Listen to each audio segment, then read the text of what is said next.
o Lula preservou o PT, seu partido, mas teve mais uma mulher demitida, não é? Que foi substituída por um homem. É a saída da Ana Moza, que a gente está comentando aqui. O Lula perde o recorde de mulheres no primeiro escalão, tão alardeado durante a transmissão de governo. No começo, eram 11 mulheres em 37 pastas. Agora, são 9 em 38. Em julho, o presidente já havia trocado Daniela Carneiro por Celso Sabino no Ministério do Turismo. Mano, o amor acabou? É a grande diferença entre o teatro e a realidade. A ficção narrativa daquilo que supostamente se defende e a prática política, daquilo que de fato se implementa quando se tem o poder e o direito de escolher. A inclusão das mulheres no discurso petista é muito mais uma questão narrativa simbólica de um discurso eleitoreiro do que uma prática de governo. Assim, e isso nos traz também a questão que o Bissoli estava falando sobre a possível adesão do governador Tarcísio à base do Lula. Isso não me faz pensar também sobre o tipo de discurso e prática diferente que é realizado por partidos como Republicanos e PP. O PP do ex-ministro Ciro Nogueira, que dizia que estava ali fechado no antipetismo, que ele representaria a oposição. Aí agora tem o Fufuca no ministério, ou seja, o partido aderiu.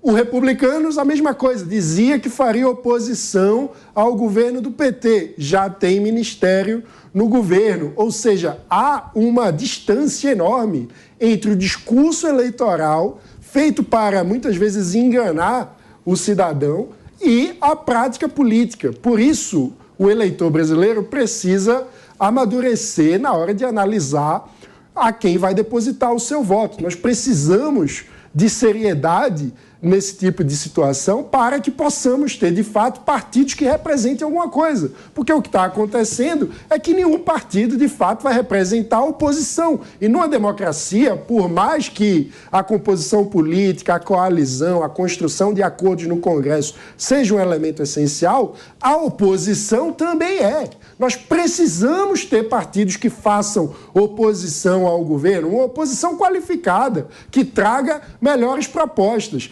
E, só para não perder essa questão, vocês estão muito otimistas com falar em privatização do Porto de Santos. Você acha que não? Porque o ministro Silvio Costa Filho, que está assumindo, tem uma longa história também. Ele é pernambucano, como eu, o conheço bem. Silvio Costa Filho, o grupo político dele, por muitos anos, comandou o metrô do Recife, que está sucateado num nível que esse começo de ano teve um curto-circuito, a estação começou a pegar fogo, as pessoas saíram assustadas. Parecia filme de terror, né? Você viu o vídeo? É assustador. Esse é o resultado de anos e mais anos de gestão do grupo político do Silvio Costa Filho no metrô do Recife. Agora está sendo premiado com esse tipo de gestão para assumir a gestão dos portos e aeroportos. Isso é prática de quem? De quem, no fim das contas, se apropria dessas estruturas do Estado brasileiro, muito mais para os seus interesses paroquiais, para os seus interesses de cargos e de ocupação de espaço para ser reeleito depois. Então é uma questão aí que passa pelo sintoma do estatismo brasileiro. Então é muito difícil pensar que num contexto desse, com a prática política como tem o grupo político do ministro Silvio Costa Filho, que vai haver qualquer tipo de privatização. Então, para a gente fechar esse bloco, Marcelo Suano, você acha que a entrega do Ministério de Portos e Aeroportos ao partido do governador Tarcísio de Freitas é uma sinalização, como o Márcio França deixou nas entrelinhas, de que o Porto de Santos deve ser privatizado, como defende o governador?